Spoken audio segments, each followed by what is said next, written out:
I hope you enjoyed those few pictures of a dragonfly that I found in my garden. We quite often get those little tiny ones, but this one, its wingspan was about 6 inches. It was quite a huge dragonfly. Now when I came home after visiting Miss Lizzie on Sunday, unfortunately we found that one of my ghost koi, the gold one, her name was Kimmy, had died, which was a bit sad. She was my largest koi and my only gold ghost koi, so I was a bit upset.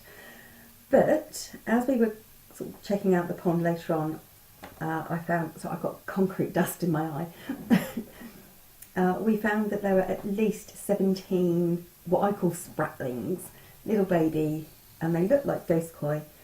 So that's 5 years in a row now that we've actually managed to have baby fish, which is nice.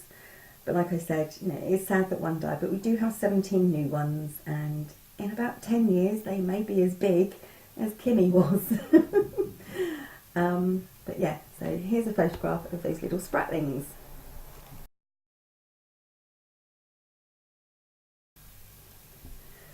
So there we go. What else have I been trying to do whilst the noise goes on around me? Well, you remember this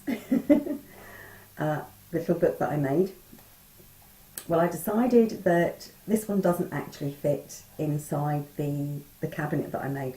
It's like a little bit too big.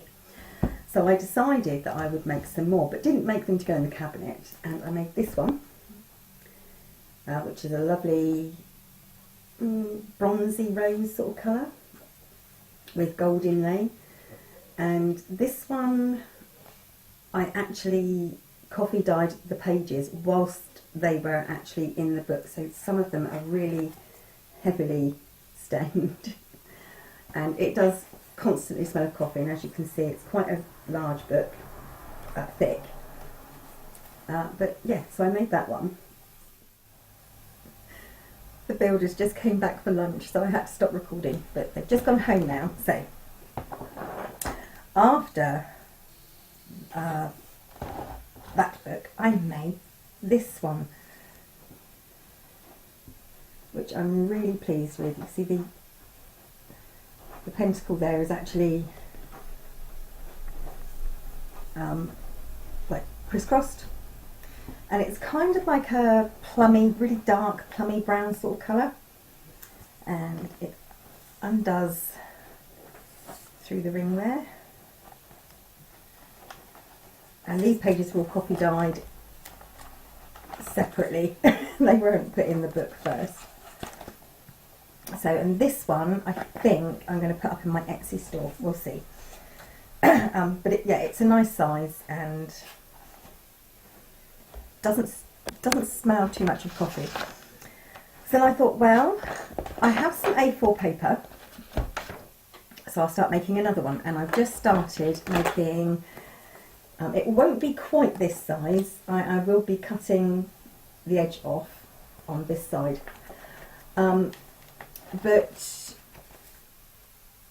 I'm not going to be coffee dyeing these. This one will just be as is. I have to decide what I'm going to do with the cover. So that's all I've been doing really. We had to go up into the attic. So my microphone's gone dodgy. There we go. Had to go up to the attic to sort a few things out, and we found, I don't know if you'll be able to see this properly. There we go.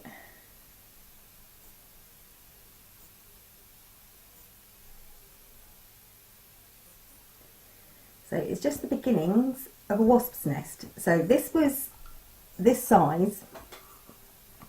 So it's about golf ball size, slightly under, would have been made by a queen wasp, and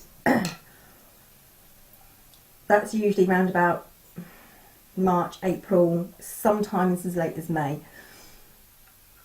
and they start making, the queen starts making the nest, and then sort of encourages her subjects, all the workers and the drones, to come and make the nest bigger.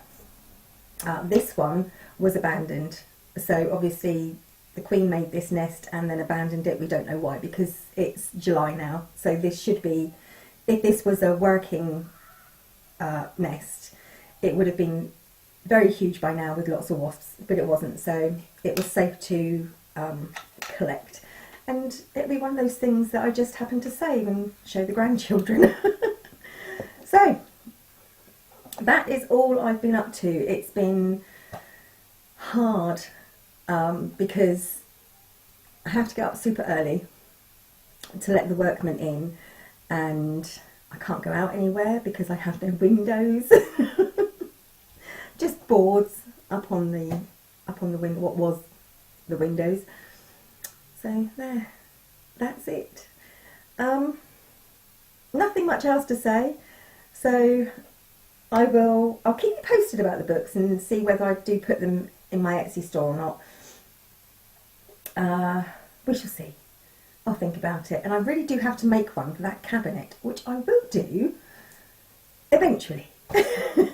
Thank you for watching, witchy people. I hope you're having a lovely summer. We're having a hot one.